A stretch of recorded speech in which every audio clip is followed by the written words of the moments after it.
নমস্কার, আমি সুজয় শিব। আমি কালচিনি গভর্নমেন্ট আইটিআইয়ের ইলেকট্রিশিয়ানের দ্বিতীয় বর্ষের ছাত্র। আমি এবং আমার সহপাঠী মিলে একটি প্রজেক্ট তৈরি করেছি। প্রজেক্টটির নাম হলো emergency light with solar charging. এটি সাধারণত সোলার প্যানেল দিয়ে চার্জ হয়ে ব্যাটারিতে স্টোর করে এটি সুইচের সাহায্যে অন হয়।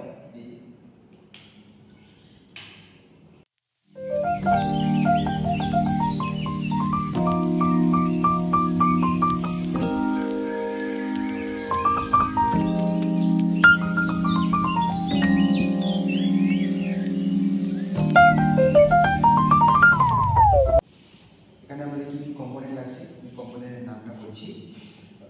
এলইডি লাগছে, সুইচ, তারপর সোলার প্যানেল, ব্যাটারি, ডায়োড এবং মাইক্রোফ্যারাড ক্যাপাসিটর, তারপর প্রিসেট, তারপর রেজিস্ট্যান্স, তারপর এলএম। এইসব কম্পোনেন্ট মিলে আমরা এটি তৈরি করেছি, এই প্রজেক্টটি। ধন্যবাদ।